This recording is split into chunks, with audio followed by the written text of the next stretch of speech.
Hey guys, welcome to Telling the Told and Untold. My name is Tshego.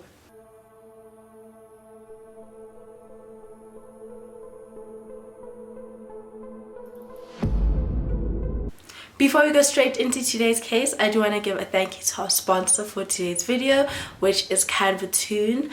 And basically they just do canvases, so you send pictures of yourself and they can send you a canvas back in different sizes. I'll show you mine. I think mine is really amazing. At first I was like, okay, and then it came and it's like cartoonish but still like very realistic as well. And it's really nice. I highly recommend them, and I'll put their link down in the description below. They're also local, so support them please.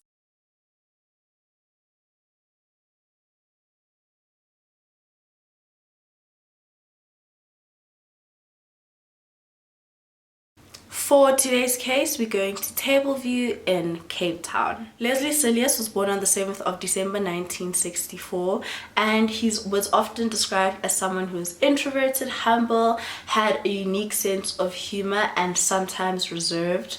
Everyone referred to Leslie as their best friend because he was so like open and kind to everyone, so everyone just had like that connection with him where everyone was just like, this is my best friend, because that's just like the type of person he was. Straight out of high school, Leslie went to police academy, and soon afterwards he was part of the police force. A couple of years into working with the police force, he and his wife Tyra met, and she was also a policewoman, and soon she fell pregnant with their daughter and named her Roxanne.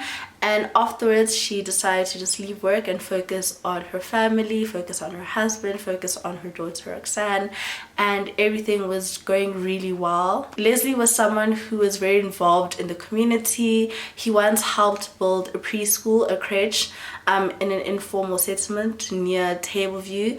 And this just speaks to the kind of person he was. He was very kind, you know, he really loved his community to a point where he'd often receive promotions at work, and most of the time he wouldn't take them because that would mean that he would have to have a desk job instead of like being in the community and helping out where he can. On Wednesday the 23rd of July 2003, Leslie was on day duty with his partner when Atlantis police officers put out a call at 10 a.m. Atlantis is about 40 kilometers away from Tableview. Atlantis police told them that the nearby Standard Bank, so Standard Bank in Atlantis, had been robbed and the perpetrators were on the move. There were about 8 of them. So they assumed that because the perpetrators had fled onto the N7, so they assumed that they would take the Durbanville off-ramp, which would lead them to Dunoon, which is an informal settlement nearby. I don't know why they assumed that that's where they would be heading to, but they didn't make a mistake, and basically they put out a call to obviously like police officers who were nearby, so someone could get them no matter which off-ramp they took. And yeah, Leslie and his partner were the first police officers from Tableview to respond to the call, and immediately after this they went to Counterman's Kloof, which is where they would be on the lookout for this car. And basically the plan was just for them to do a roadblock. So basically a roadblock is just where police officers wait on the side of the road and randomly stop cars to look at their license disc, look at their driver's license, and it's usually like a routine thing. So I'm assuming this is to ensure that like they didn't think it was anything like there was like anything suspect about it. And as they were on the lookout, they saw a car approaching them, and this car was the same make and model of the car that had the perpetrators in. And soon afterwards they saw the car and just waved at it to slow down and pull on the side of the road, like stop on the side of the road. And after this car stopped, Leslie's partner went to the driver's side and Leslie went to the passenger side window. And then they opened the window and they asked for the driver's license, and the person in the back gave the driver's license to Leslie.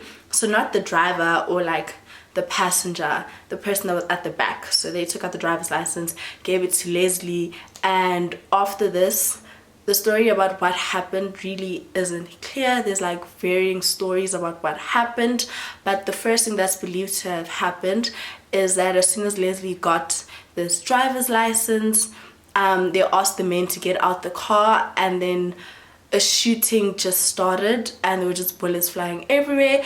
And the second thing they believe might have happened is that as Leslie got the driver's license, there was someone in the back seat lying down like on the floor, like crouching down, holding an AK-47, and he was pointing this gun directly at Leslie and then started shooting towards him. Within seconds of this car having been stopped, Leslie, who was 38 years old at the time, had been shot 52 times. And the men then fled into the nearby fields by the road, and a couple of minutes later, other police officers arrived on the scene and started chasing down these men. There were 8 men that had robbed the bank, and they caught 6 that day. Roxanne, who was 17 years old at the time, was at school, and this is when police officers went to the school to go pick her up. There were 2 policemen, and as she was in the car, she started panicking and asking them what's going on, and they wouldn't answer her, and eventually they told her that her dad had been killed whilst he was at work.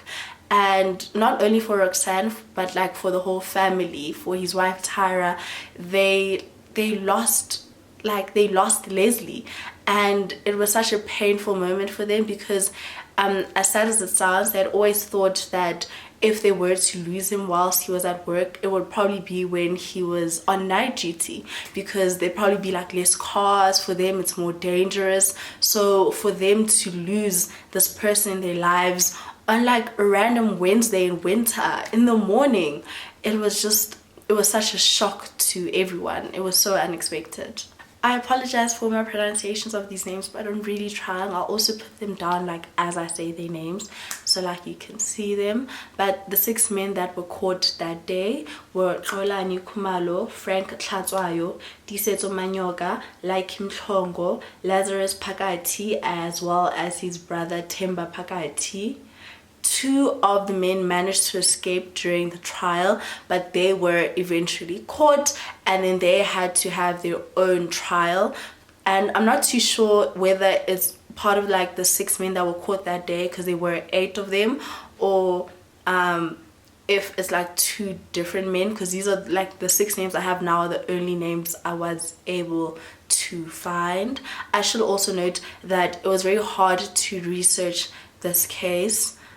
There's not really much information out there, so I'll put a link in the description box with the podcast that I listen to. It's a South African podcast where you can hear Roxanne tell you the story, and if you just want more insight. So the trial for these 2 men started in 2003, if I'm not mistaken, and it went on for approximately 4 years.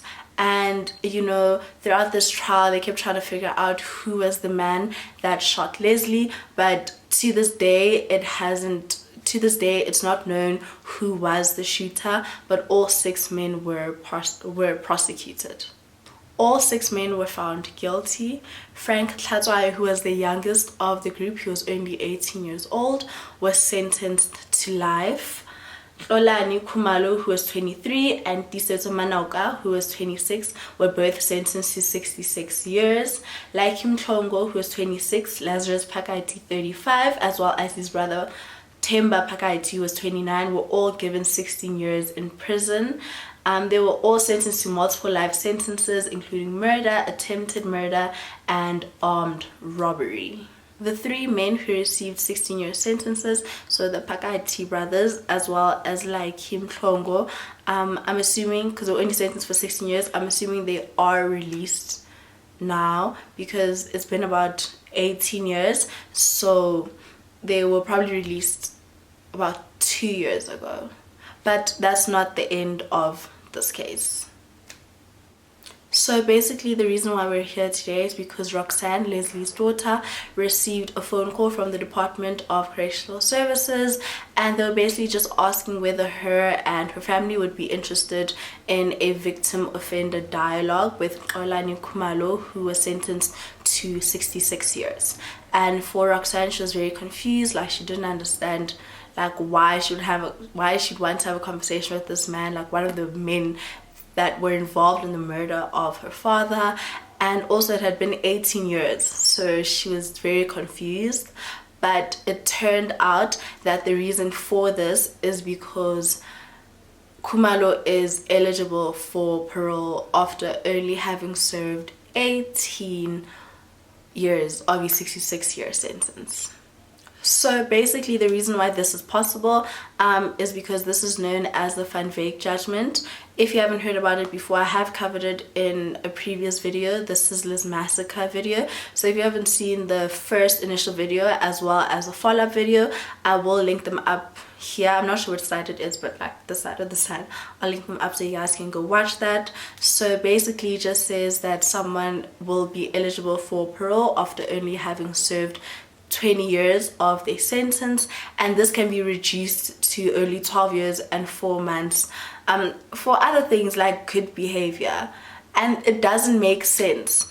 And so basically in South Africa, a life sentence is 25 years. So if you've received 4 life sentences, you would be serving like 25 years times 4. I don't know what that is. 25 times 4. You'll be serving those amount of years. But if all your life sentences are from one crime, then they don't run, like they run concurrently and not consecutively. So basically if you received, okay, I hope this makes sense. So basically if you've received 4 life sentences for one crime, then you're eligible for parole after like 12 years and 4 months. But if you received 2 life sentences from 2 different crimes, then those ones can run consecutively. So you served 25 years of this sentence, and then straight afterwards you'll serve 25 years of the next sentence, because it's not from the same crime, which doesn't make sense. So essentially if someone was a serial killer in our country and they received 9 life sentences, it is possible that they might be eligible for parole after 12 years and 4 months because of this judgment that shouldn't have been passed in the first place, because it doesn't make sense. Ew. So Roxanne, Leslie's daughter, is asking for your guys' help. She's literally just asking for 5 minutes. I'll put the link down in the description box below, but she's please asking that you guys sign a petition that will be taken to the parole board alongside other things to hopefully ensure that Xolani Khumalo is not released anytime soon and does serve his full sentence of 66 years. I should also note that what's currently happening with him right now in terms of the Van Wyk judgment is most likely to happen to the 2 other people that are serving the 66-year sentence and the 1-year sentence, which are Frank Hlatswayo and Tisetso Manoka. So it's literally just one step at a time right now. So if you guys could please just take those 5 minutes to sign the petition, Roxanne and her family will really be grateful. And yeah.